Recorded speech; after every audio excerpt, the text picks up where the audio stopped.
Hi, I'm Orestria. Let's talk about Madoka Gaiden. Because I watched the whole damn thing, so I get to talk about it. There will be spoilers for the original Madoka and Madoka Gaiden in this video. If you haven't seen the original Madoka Magica, please go do so. I mean, I think you should. It is a seminal anime. It has an amazing visual style, and despite being a short package, just like 13 episodes, it accomplishes a lot. Meanwhile, if you haven't seen Madoka Gaiden, you're probably better off than me. I gave the original Madoka like a 10 on my anime list, and I think I gave Gaiden a 4. And part of that is the credit for designs and artwork and aesthetic of the series, which is something that the original had and probably used to better effect. Here's the quick version of Gaiden. So, first off, Gaiden just means like side story in Japanese. There's no ninjas. It's based off a mobile game, and I have not played the mobile game. It's gorgeous to look at because they know what people who came from the first one want to see, but here, some of those visuals actually end up being distracting. Like, I'm sorry, why is the radio tower in the middle of the city surrounded by a cemetery? The cemetery looks cool. The TV tower looks cool. It doesn't make any sense together, and it doesn't seem to fit the presentation of the story. It feels like they spent too much time on certain things that didn't warrant it, and then all the more interesting aspects ended up rushed. Overall, unlike the original series, these 13 episodes aren't even the whole story. When I started watching this, I didn't realize it was like a season 1 or a part 1 or set up to a movie or whatever the hell is coming next.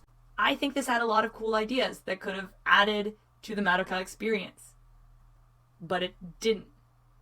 It's holding all its secrets to the second half and just not giving us much in the meantime. The pacing and the stakes are just not there. They're not there. I never had that feeling of, oh sweet, the next episode of Madoka Gaiden is out. I can't wait to see it. So I don't care if I'm cutting stuff from the game plot. I'm just taking the interesting ideas and working them in. Madoka, the original Madoka, had a small cast. And I think in a short series that's trying to tell a complex story, that works better. I get that that's the opposite of what you're doing in a mobile game where you want a huge cast of characters, and I'm probably cutting people's favorite characters. But my goal is to use the interesting ideas here rather than a perfect adaptation of a mobile game. A mobile game's plot is inherently stretched out and full of characters, and I don't think that works in a short series, especially not one where you want a real punch. And if I'm watching Madoka, I want to be hit in the stomach. Unfortunately, there's a lot of stuff I don't know. I don't know why we have a helpful baby Kyubey that can't talk. I just know that it sucks because Kyubey is one of the best parts of the first series. Just make a contract with me and become a magical girl. I don't know what Gaiden was trying to do with Mami, so I'm leaving her out for now. I don't know the true explanation, their explanation for Iroha's sister being erased from reality. I don't know why Iroha had a best friend and magical girl ally in the first episode that just disappeared and have no relevance to the show. Because of all this missing information, I'm just going to do my best. I'm assuming that small Kyubey is just a normal Kyubey, and maybe he's weakened because Kyubey can't function in this city. Another thing, I don't know why. He's being helpful, but, in Kyubey fashion, he's not there to try and save our characters, but just because he's in conflict with the cult. I'm assuming that somebody, probably Iroha herself, wished her sister out of existence. I don't know why. That sucks. That's the main thing that hooked me into this stupid show was I wanted to know, and I'm still pissed that they never revealed that. Who is this show made for? The assumption has to be that you've already seen Madoka, right? Even if it's for game players, the game players have also watched Madoka, presumably.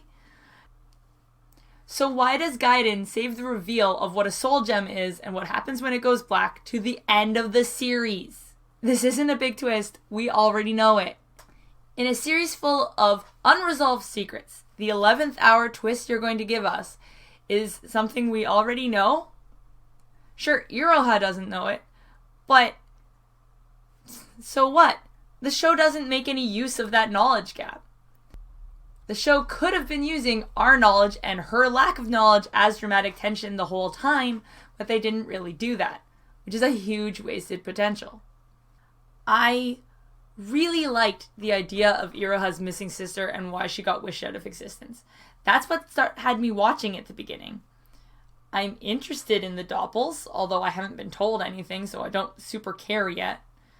And I think a cult of magical girls trying to upend the system is a cool idea. I just don't think they worked the way they were presented in this show. So, I'm coming at this video from like a Nando V Movies situation. If you don't know, Nando V Movies is a YouTube channel, and he takes popular movies, often comic book movies, and makes one small change that he thinks would really improve a movie. Sometimes it's an already good movie and he's just giving it a little tweak that he thinks would make it extra special, and sometimes it's a bad movie and he's trying to see how we could fix it. In any case, this is a hindsight is 2020 situation. I'm not trying to say anything about the people who made this game, the animators, the directors, anything.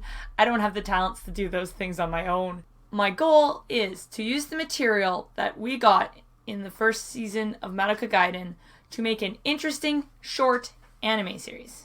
So, my proposal to use the same material but try to make a more interesting viewing experience is to flip the order of events that were presented back into chronological order.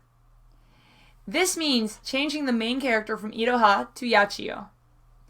This change will also give us some stakes, because somehow, in 13 episodes of a TV show about the tragedy of magical girls, nobody dies. Okay, 2 characters die, but they both happen in a flashback in episode 11, and they're not even characters we actually met. Not every show needs death, of course, but if you're going to make a show about how tragic it is to be magical girls, you need some tragedy. It's like how if you're making a war movie about how war is hell, you probably need to show some horrible things that happen in war. The whole tagline, the sentence that keeps coming up again and again is magical girls will be saved in Kamihara City.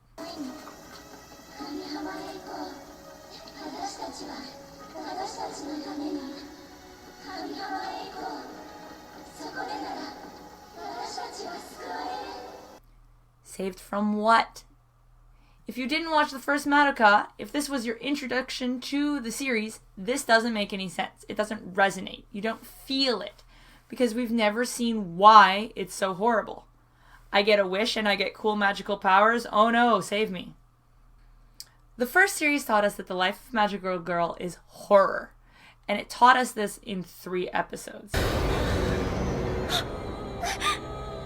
We've already seen it, so we're going to cut to the chase and get there in 1, and this is our hook for the series. And I felt like the last couple episodes, the show wanted the fact that Yachiyo is creating a new family of magical girls at her villa to be a big deal. This is her nightmare, that the past will repeat itself and everyone she's taken care of will die, but she will survive. But it doesn't work because we didn't know it was her problem. Instead, in my version, we start with the Villa Girls, the OG lineup with Kanae, Mel, Mafuyu, Yachiyo, and Yui. Start with them having a meal together at the villa. Very cute girls doing cute things. Maybe Yui brought the food from the Chinese restaurant. They're talking about Yachiyo's modeling. Whatever. Cute, happy. They realize there's a witch nearby and they go out together to fight it. At first, this seems awesome. They transform, they have the cool outfits, they're fighting the witch's minions, they're doing a great job. Every effort into making it like they seem strong and powerful and cool. You know, huge jumps with the ribbons trailing behind them, gorgeous, amazing stuff. The kind of fight that makes you think, I wish I could do that. Then, it goes right into the stuff that we saw in episode 11, with Kanae's soul gem being shattered and her not waking up. That's my first episode. The audience already knows what soul gems mean from the original series. As a bonus, this also gives us some real Kyubey, since the Villa girls will confront him, and this is when they find out that their souls are no longer part of their bodies. This realization fractures the group. They try to hold on to their friendship, but it ends up blackening Mel's soul gem, transforming her into a witch. Episode 2, boom. And this is where we can start seeing Iroha. Maybe there was a scene or two beforehand. But we see her room, the room that is so obviously split dead in half with half of the stuff missing. We see the photo of her with her arm around the air, and her best friend, who was in one episode of Gaiden, discuss being magical girls. I looked it up. Her best friend's name was Kuroe. Kuroe is admitting that she regrets being a magical girl, mentions her wish, and how she wishes now that she could take it back. And Iroha reveals that she doesn't even remember her wish. She discusses it with Kyubey, and Kyubey very helpfully is like, IDK. We move back and forth from the Villa group and them splitting up, and Iroha. We can have some of the rumors stuff, but it won't be the main thrust of the show the way it was. Most of this season felt like an episodic Rumor of the Week show, and some of them even took like 2 episodes, and it just didn't really feel necessary. I'm also leaving out the first set of girls we met, the ones with the breakup staircase rumor, because I don't know what their point is either. It just felt like adding a bunch of characters to the show. It felt a lot like it was there to give certain characters from the mobile game more screen time, and I don't need that. Kuroe tells Iroha the rumor that magical girls can be saved in Kamihara City and disappears from Iroha's life. And the show. Fine. Whatever. Iroha then heads to the city looking for Kuroe, and Kuroe, she can join the cult. Whatever. Episode 3 has the Villa girls breaking up, going their separate ways. Mafuyu disappears. Yachio is alone. She can reflect now on how her wish was to survive, and the feeling that it's almost a cursed wish, to the point where, yes, she survives, but it actually actively harms those around her. Yachio gets followed by Iroha to the cool temple of seeing the person you want to see. I loved that setup. I loved the design of the temple. And some decent plot actually happened in that scenario. So, Iroha comes, and her purpose is to find Kuroe, but when she writes down a name, she doesn't write down Kuroe's name. She writes down a different name, Ui, which is, of course, her missing sister. This is about the first half of the series, episode 5 or 6. The second half can be finding out about the Wings of Magia's cult, how they are using the rumors to make doppelgangers, what doppelgangers are, the mystery of Iroha's missing sister. Sadly, I can't fill in that information since they haven't told us that. So I just took 13 episodes and changed it into 5 or 6. I think this works better both in a pacing situation and in actually giving us stakes. Things won't drag the same way. And the doppelgangers are a much better reveal than the soul gems, which we already know. The doppelgangers are the change in the formula, so that's what needs to be the big reveals. In conclusion, don't watch Madoka Gaiden.